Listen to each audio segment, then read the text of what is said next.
जय श्री राधे कृष्ण दोस्तों।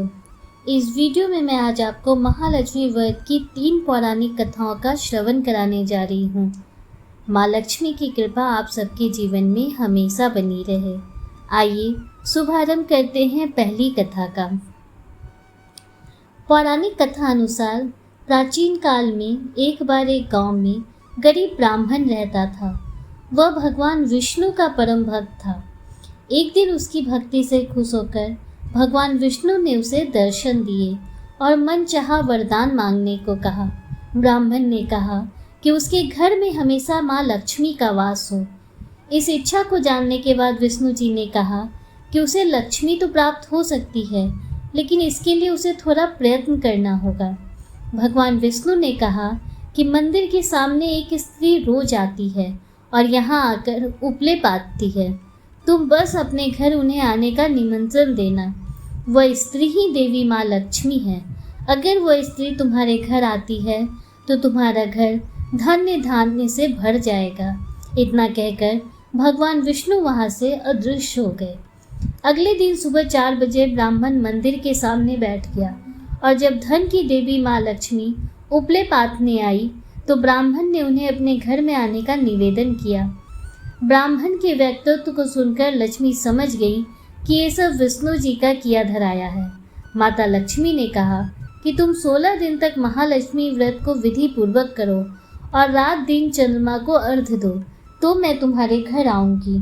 देवी के कहनुसार ब्राह्मण ने देवी का व्रत एवं पूजन किया और उत्तर की दिशा की ओर मुख करके लक्ष्मी जी को पुकारा। अपने वचन को पूरा करने के लिए धन की देवी प्रकट हुई और उन्होंने गरीब ब्राह्मण के हर कष्ट को दूर किया और उसके घर को सुख संपत्ति से भर दिया। बोलो माँ लक्ष्मी की जय। आइए अब आपको महालक्ष्मी व्रत की दूसरी कथा का श्रवण कराती हूँ। पौराणिक कथा अनुसार एक बार भगवान विष्णु मृत्युलोक यानी भूलोक में गमन करने के लिए निकल पड़े। माता लक्ष्मी ने भी निवेदन किया कि वह भी उनके साथ आना चाहती हैं। भगवान विष्णु उनके स्वभाव से परिचित थे, इसलिए पहले ही उन्हें आगाह किया कि मैं आपको एक ही शर्त पर साथ लेकर चल सकता हूँ। माता लक्ष्मी मन ही मन बहुत खुश हुई कि चलो सशर्त ही सही, भगवान साथ ले जाने के लिए माने तो। माता फटाक से बोली, मुझे सारी शर्तें मंजूर है। भगवान विष्णु ने कहा, जो मैं कहूँ, जैसा मैं कहूँ, आपको वैसा ही करना होगा। माता बोली, ठीक है, आप जैसा कहेंगे मैं वैसा ही करूँगी। दोनों भूलोक पर आकर विचरण करने लगे। एक जगह रुककर श्री हरि ने माता से कहा कि मैं दक्षिण दिशा की तरफ जा रहा हूँ, आपको यहीं पर मेरा इंतजार करना होगा। यह कहकर भगवान विष्णु दक्षिण दिशा की ओर बढ़ गए।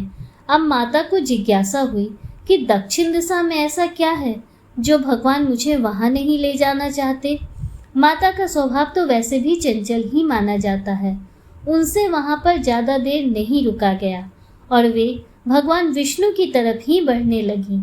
आगे जाकर माता को सरसों का खेत दिखाई दिया। उसकी सुंदरता ने माता का मन मोह लिया। वे फूलों को तोड़कर अपना श्रृंगार करने लगी। इसके बाद वे कुछ ही दूर आगे बढ़ी थी कि गन्ने के खेत उन्हें दिखाई दिए। उन्हें गन्ना चूसने की इच्छा हुई तो गन्ने तोड़कर उन्हें चूसने लगी कि भगवान विष्णु वापस आ गए। सरसों के फूलों से सजी माता लक्ष्मी को गन्ना चूसते हुए देखकर भगवान विष्णु उन पर क्रोधित हो गए। भगवान ने कहा कि आपने शर्त का उल्लंघन किया है। मैंने आपको वहाँ रुकने के लिए कहा था, लेकिन आप नहीं रुकी और यहाँ किसान के खेतों से फूल और गन्ने तोड़कर आपने अपराध किया है। इसकी आपको सजा मिलेगी। भगवान विष्णु ने माता लक्ष्मी को 12 वर्ष तक किसान की सेवा करने का शाप दे दिया और स्वयं क्षीर सागर गमन कर गए। अब विवश माता लक्ष्मी को किसान के घर रहना पड़ा। एक दिन माता लक्ष्मी ने किसान की पत्नी को देवी लक्ष्मी की प्रतिमा की पूजा करने को कहा और बोला कि इससे तुम जो भी मांगोगी तुम्हें मिलेगा। कृषक की पत्नी ने वैसा ही किया। कुछ दिनों में उनका घर धन्य धान्य से पूर्ण हो गया। हंसी खुशी समृद्धि में 12 साल का समय बीत गया। जब भगवान विष्णु माता लक्ष्मी को लेने के लिए आए तो किसान ने माता को न जाने देने का हठ किया। इस पर माता लक्ष्मी ने कहा कि कार्तिक कृष्ण पक्ष की तेरस की दिन यानी यदि वह विधि पूर्वक मेरी पूजा करे तो वह उसके घर से नहीं जाएगी, लेकिन वह इस दौरान उन्हें दिखाई नहीं देगी। वह एक कलश की स्थापना करे और उसमें कुछ धन रखे, यानी धन ही लक्ष्मी का रूप होगा।